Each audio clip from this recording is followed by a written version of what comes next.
तो ये बैसाख महात्म्य आप सुन रहे हैं, बड़ी अद्भुत कथा है। कहा गया है कि जो तांबूल का दान, सुपारी का दान करने वाले यश, धैर्य और लक्ष्मी को प्राप्त होते हैं। जो रोगी को दवाई, औषधि का दान करता है वह रोग से मुक्त हो जाता है। औषधि के दान की इतनी बड़ी महिमा बैसाख मास में तो बहुत भारी महिमा बताई। जो बैसाख के महीने में तापनाशक चीजें, जैसे गर्मी दूर होती है, जैसे छाछ का दान करता है, कहता है कि वो धरती पर विद्यावान बनकर के पैदा होता है। छाछ जानते हैं, मट्ठा, इसके दान की बड़ी महिमा है। और बैसाख के महीने में और अधिक मास में, कार्तिक के महीने में, इन महीनों में इसका भारी महात्म्य है। जो छाछ का दान करता है, कहते हैं कि वो धरती पर विद्यावान बनकर के पैदा होता है। गर्मी की ऋतु में जिसने और भी ठंडी चीजों का दान किया है, शरबत का दान किया है, ठंडे शरबत का दान किया है, मार्ग में थके हुए लोगों के लिए उसने वो पिलाया है, तो उसकी भी बड़ी अद्भुत महिमा का वर्णन किया गया है। ऐसा व्यक्ति सामर्थ्य को प्राप्त होता है, उसके पुण्य कभी कम नहीं होते। ये मैं महात्म्य का तीसरा ही अध्याय आपको सुना रहा हूँ। स लभेत पूर्ण आयुष्यम सर्व यज्ञ फलम लभेत। जो बैसाख के महीने में चावल का दान करता है, उसके पास अपार लक्ष्मी चल करके आती। चावल के दान की इतनी बड़ी महिमा है, उसको पूर्ण आयु भी मिलती है। संपूर्ण यज्ञ के फल का, उसे संपूर्ण यज्ञ करने का फल प्राप्त हो जाता है। जो गौ माता के घी का दान करता है, गैया के घी के दान की बात कही गई। यो घृतम तेज सौ रूपम गव्यम दत्तात् विजायते। कहा गया है कि उसे संपूर्ण यज्ञों का सो असमेध फलम प्राप्त मोदते विष्णु मंदिरे। कह दिया गया, गौ माता के घी का दान करने वाला व्यक्ति अश्वमेध यज्ञ करने का फल प्राप्त कर लेता है। विष्णु भगवान के मंदिर में जो अखंड ज्योत जलवाता है, उसे बहुत भारी पुण्य की प्राप्ति होती है। जो ककड़ी और गुड़ का दान करते हैं, वह संपूर्ण पापों से छूट जाते हैं और अंत में श्वेत द्वीप के लिए चले जाते हैं। गुड़ के दान, सब्जियों के दान की इतनी बड़ी महिमा का वर्णन किया।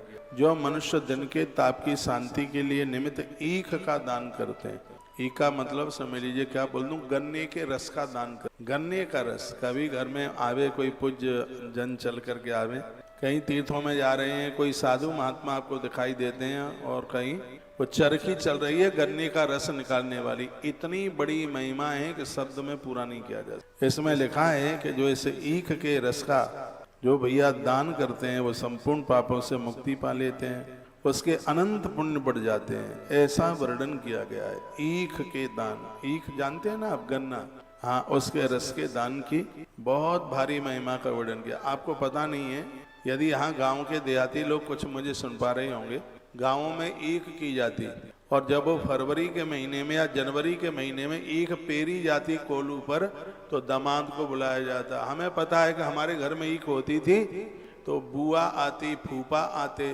तो हमने पूछा कि ये 8-8 दिन रह करके क्यों जा रहे हैं, इनके पास कोई काम नहीं है।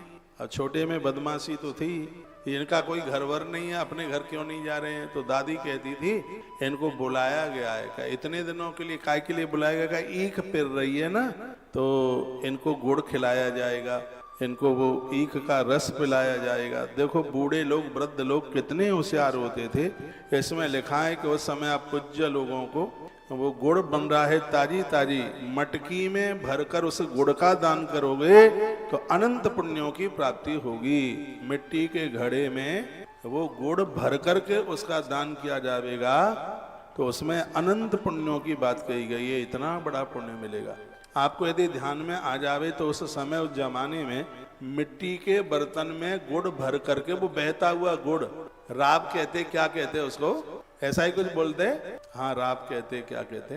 तो बहुत पुरानी सी बातें हो गई, हम तो बहुत छोटे से ही निकले हैं घर से, इतना तो ध्यान था ही कि ये सब चीजें होती थी। देखो ये बैसाख महात्म्य में ये लिखा हुआ, कहा गया कि इसकी इतनी बड़ी महिमा है। जो ऐसे गुड़ का दान मटकी में भर करके करेंगे, उसे अनंत पुण्यों की प्राप्ति होगी, ऐसा वर्णन किया गया। जो अपने घर में आम के पने का दान करेंगे, आम का पना जानते हैं, आम का पना, हाँ, वो ऐसे उसमें से निकाल करके रस, वो रस भी नहीं होता, रस और गूदड़ा सब मिला हुआ होता है। इसमें लिखा है कि जो इस पने का दान करता है, वह संपूर्ण पापों से छूट करके सायुज्य मुक्ति को प्राप्त होता है। लिखा है, वर्णन किया गया, ऐसे पितर प्रसन्न होते हैं। जो बैसाख के इस महीने में आम के फलों का दान और आम के पेड़ों का दान करेंगे, निश्चित रूप से उनके संपूर्ण पाप जल करके राख हो जाएंगे। 51 नंबर का 51 नंबर का श्लोक है, दद्या तेन पितृणाम तु। देखो एक बात मैं आपको बोलूं, जब श्लोक बोलकर संस्कृत बोल करके बात कही जाती है तो फिर ये लगता है कि गारंटी से बात 100% सही है। श्लोक संस्कृत बोल करके बात कही जाए, कितना बढ़िया लिखा है, दध्या तेन पितृणाम तु सुधा पानम न संशया, बैसाखे पानकम नूतः सुपह कफल संयुतम। इसका अर्थ है जो बैसाख के महीने में आम के फलों का दान करेंगे, आम के रस का दान करेंगे, पने का, आम के पने का दान करेंगे, वह लोग संपूर्ण पापों से छुटकारा पालेंगे। इसमें किसी भी प्रकार की कोई संशय वाली बात नहीं है। ये वर्णन किया गया।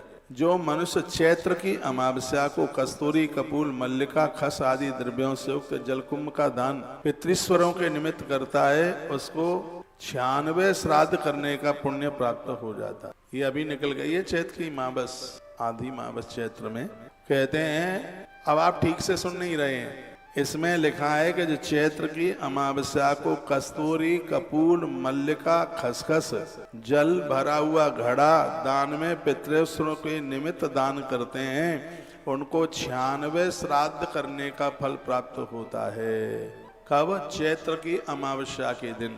तो चैत्र तो निकल गया, अब बोलने की क्या जरूरत है। तो इसमें लिखा है कि चैत्र की अमावस्या में इन चीजों का दान करने से वो 1 साल में आती है वो अमावस्या, और उसमें दान करने से 96 श्राद्ध करने का फल मिलता है। लेकिन बैसाख के महीने में प्रत्येक दिन ये दान करने से 96 श्राद्ध करने का फल तत्काल प्राप्त। ये बात कही गई। बात समझ में आ रही है। पना कच्चे आम का निकलता है, इतना ध्यान रखिएगा। जो पना जो बनता है कच्चे आम का बनता है, जीभ पे पानी मत ले आना। और भी बहुत अद्भुत बातें कही गई है। जय जय श्री स्कंद पुराणे बैसाख महात्म्य में नारद अम्बरीश संवादे दान निरूपणम नाम तृतीयो अध्याय। हमने तीसरा अध्याय सुनाया।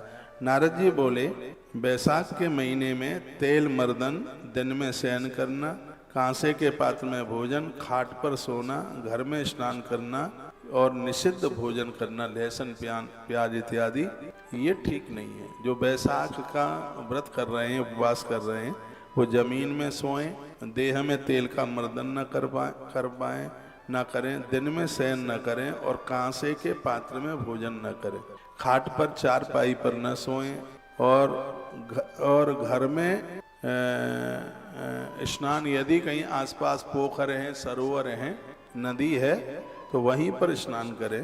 और निषिद्ध भोजन यानी लहसुन, प्याज जो खाने के लायक नहीं है, यानी जिन चीज़ों का भोग भगवान को लगता नहीं है, बैसाख के महीने में उसका त्याग करें।